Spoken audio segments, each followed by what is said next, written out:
सबको जय यीशु की। प्रभु यीशु क्रिस्त में प्यारे भाइयों बहनों, Sunday password to the word इस शीर्षक के अंतर्गत हर एक संडे के पूजन पद्धति में भाग लेते हुए प्रभु का वचन सुनने के लिए, समझने के लिए, उन वचनों के अनुसार जीवन बिताने की कृपा मांगने के लिए मैं आप सभी लोगों का हार्दिक स्वागत करता हूं।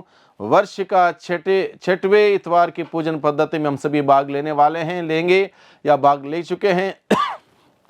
और आज फरवरी की 11 तारीख है। मुख्य रूप से लूर्द की निष्कलंक कुआरी की हम लोग आज के दिन में मध्यस्थ मांगते हैं, क्योंकि लूर्द शहर में प्रतिदिन लाखों की संख्या में लोग माता मरिया की मध्यस्थ मांगते हुए प्रभु से अपने जीवन के तमाम ज़रूरतों के लेकर पहुंचते हैं। और माता मरियम लोगों की प्रार्थना अपने बेटे यीशु के सम्मुख रखते हुए उन्हें छंगाई आशीष और बरकतें प्रदान कराती है। इसलिए आज के दिन में हम लोग विशेष रूप से माता मरिया की, लूर्द की माँ मरिया की मध्यस्थ मांगें, ताकि हम सबों के जीवन में वो स्वस्थ लाभ, वो आज़ादी, वो खुशियाँ, वो छंगाई, वो हर प्रकार के तकलीफ़ों से एक आज़ादी का जीवन हम सभी जी सकें। आज के दिन में मुख्य रूप से सुसमाचार पर आधारित हम लोग 7 बातों पर हम लोग विशेष रूप से मनन चिंतन करेंगे। सुसमाचार लिया गया है संत मार्कुस के सुसमाचार अध्याय 1 पद संख्या 40 से 45। यहाँ पर देखते हैं, एक कोढ़ी व्यक्ति को छंगाई प्राप्त करते हुए हम लोग देखते हैं, क्योंकि आज छंगाई का दिन भी है 11 फरवरी, इसलिए प्रस्तुत किया गया। कोढ़ी व्यक्ति को उसको छंगाई मिलते हुए यहाँ पर प्रस्तुत किया गया। इसलिए आइए हम उसको कैसे छंगाई मिली, क्या उसने किया छंगाई प्राप्त करने के लिए, इन सभी बातों पर हम लोग विचार करें, मनन चिंतन करें, प्रभु के वचनों को लेकर हम लोग प्रार्थना करें। एक कोढ़ी ईसा के पास आया, यहाँ पर लिखा है, एक कोढ़ी ईसा के पास आया और घुटने टेक कर उनसे अनुनय विनय करते हुए बोला, आप चाहें तो मुझे शुद्ध कर सकते हैं। ईसा को तरस हो आया, उन्होंने हाथ बढ़ाकर यह कहते हुए उसका स्पर्श किया, मैं यही चाहता हूँ, शुद्ध हो जाओ। उसी क्षण उसका कोढ़ दूर हुआ और वह शुद्ध हो गया। इस बात को हम आज के दिन में मनन चिंतन करेंगे 7 अलग अलग बिंदुओं पर। पहला बिंदु है, कोढ़ी ईसा के पास आया। ईसा के पास आओ, पहला शब्द है मनन चिंतन करने के लिए, ईसा के पास आओ। बहुत बार लोग अलग अलग जगहों पर जाते हैं, अपने समस्या को, बीमारी को, परेशानी को, दुख को, दर्द को, पीड़ा को, उलझन को लेकर काउंसलिंग के लिए उधर इधर जाएं, कोई दिक्कत नहीं, लेकिन इस बात को भी ना भूलें, प्रभु यीशु के पास आने में ना हिचकिचाएं, ना भूलें। इसके अतिरिक्त जहां भी जाना चाहें, आपकी आज़ादी, आप जा सकते हैं, लेकिन प्रभु के पास आना बहुत ही ज़रूरी है, क्योंकि प्रभु खुला निमंत्रण देता है। तुम जो बोझ से दब गए हो, तुम जो कष्ट में हो, पीड़ा में हो, तुम जो दुखी हो, संकट में हो, तुम जो थक गए हो, मेरे पास आओ। प्रभु इस शब्दों का इस्तेमाल करते हुए निमंत्रण देता, मेरे पास आओ। और जब ये कोढ़ी ईसा के पास आया, उसको वहां से इस असाध्य भयानक बीमारी से चंगाई मिली। ईसा के पास अगर वो नहीं आता, वो कोढ़ में बना रहता।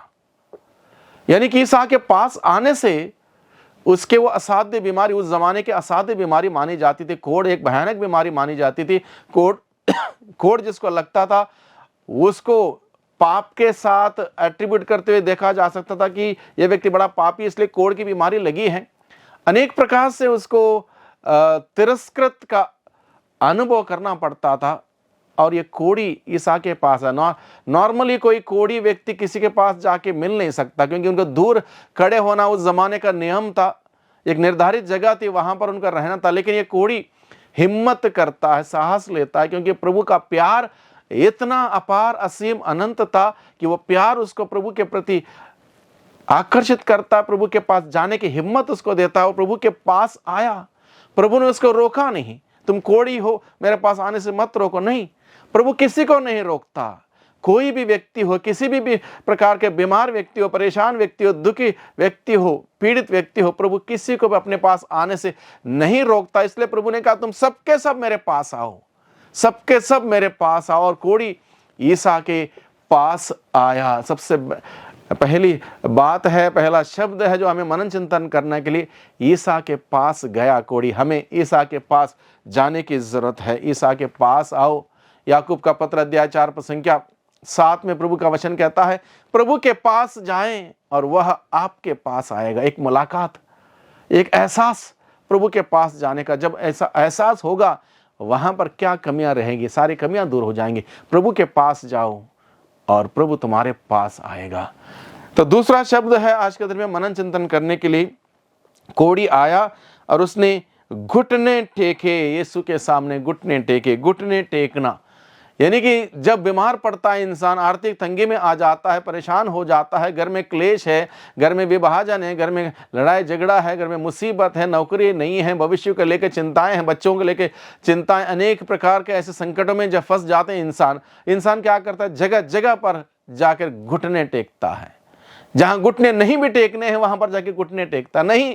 घुटने टेकने की जरूरत है सिर्फ और सिर्फ प्रभु मसीह के सामने, क्योंकि बाइबल बताता है फिलिपियों के नाम के पत्र अध्याय 2 में, आकाश के नीचे धरती के ऊपर एकमात्र नाम दिया गया है प्रभु के यीशु का नाम, और उसका नाम सर्वश्रेष्ठ है आकाश धरती अधोलोक में। इसलिए सभी लोग, हर जुबान बोलेगी और हर घुटना उनके सामने झुकेगा। हर घुटना प्रभु के सामने झुकेगा। जो यानी कि जो व्यक्ति प्रभु यीशु के पास जाके घुटना झुकाता है, घुटना टेकता है, उसको दुनिया के और किसी व्यक्ति या शक्ति के पास जाके घुटने नहीं टेकने पड़ेंगे, और कहीं जाके घुटने नहीं टेकने पड़ेंगे। जो प्रभु के सामने घुटने नहीं टेकता, उसको पता नहीं कहां कहां जाके घुटने टेकने पड़ेंगे। इसलिए इस बात को हम मन में रखें। बहुत बार हम लोग हिचकिचाते हैं घुटने टेकने के लिए। घुटने टेकने का मुद्रा प्रभु यीशु ने हमें दिया है। वो प्रार्थना का मुद्रा है प्रभु यीशु का, अनोखा मुद्रा। दूसरा, किसी ने भी ये बात नहीं सिखाई घुटने टेक के प्रार्थना करने। प्रभु ने सिखाया घुटने टेक के प्रार्थना करने के लिए। प्रभु यीशु का प्रार्थना करने का एक शैली है वो, इसलिए हम लोग अपनाएं उसको, घुटने टेकें। तीसरी बात आज के दिन में मनन चिंतन करने के लिए हमें दिया गया है, अनुनय विनय करना, यानी कि प्रार्थना करना। उसने क्या किया, अनुनय विनय करते हुए बोला, यानी कि उसने अनुनय विनय किया, प्रार्थना की, अपनी समस्या को लेकर प्रभु के पास गया, प्रभु के सामने उसने घुटने टेके, यानी कि प्रभु को दंडवत किया, प्रभु को स्वीकार किया अपने मुक्तिदाता के रूप में। तीसरी बात, उसने अपनी प्रार्थना रखी, अनुनय विनय किया, प्रभु से विनती की, प्रभु से अनुनय विनय किया, प्रार्थना की। जरूरी है प्रभु के पास जाना, प्रभु के सामने घुटने टेकना, प्रभु से प्रार्थना करना बहुत ही जरूरी है। लेकिन लोग सोचते हैं आज के दिन में ये सब आउट ऑफ फैशन है, कौन घुटने टेकता है। नहीं, घुटने टेको, जितना घुटने टेकेंगे उतना प्रभु हमारे लिए खड़ा हो जाएगा, हमारे साथ खड़ा रहेगा। जब प्रभु खड़ा रहेगा, दुनिया की कोई ताकत हमारे विरुद्ध खड़ी नहीं हो पाएगी। इसलिए अनुनय विनय करें, घुटने टेकते हुए अनुनय विनय करें, प्रार्थना करें, दर्द उठाते हुए, कष्ट उठाते हुए, पीड़ा उठाते हुए हम प्रभु से विनती करें, प्रार्थना करें। प्रार्थना कंफर्टेबल पोस्चर से नहीं हो सकती। प्रभु यीशु ने जब प्रार्थना की, यानी या तो उन्होंने घुटने टेके या तो फिर सूली पर लटकते रहे। कष्ट उठाते हुए प्रार्थना की, कष्ट उठाते हुए प्रार्थना करें और प्रार्थना प्रभावशाली होगी। चौथा बिंदु आज के दिन में मनन चिंतन करने के लिए उसने क्या किया, अनुनय विनय करते हुए बोला, आप चाहें तो मुझे शुद्ध कर सकते हैं। यानी कि उसने अपने आप को प्रभु के हवाले कर दिया, समर्पित किया, प्रभु के हाथों में समर्पित किया, अपने आप को प्रभु के हाथों में समर्पित किया। आप चाहें तो मुझे शुद्ध कर सकते हैं, मैं बीमार हूं और इस असाध्य बीमारी से ग्रसित हूं, पीड़ित हूं, आप चाहे मुझे शुद्ध कर सकते हैं। अपने आप को समर्पित किया उसने।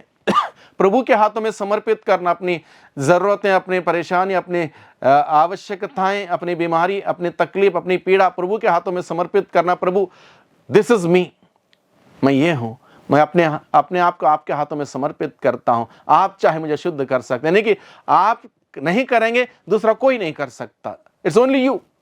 आप नहीं करेंगे, दूसरा कोई नहीं कर सकता। यानी कि प्रभु के हाथों में अपने आप को समर्पित करना। उसने अपने आप को समर्पित किया प्रभु के सामने। अपनी समस्या, अपनी प्रॉब्लम, अपनी दिक्कतें, अपनी बीमारी समर्पित करें प्रभु के हाथों में, और प्रभु वहां पर अटेंड करेगा, प्रभु आपकी प्रार्थना सुनेगा।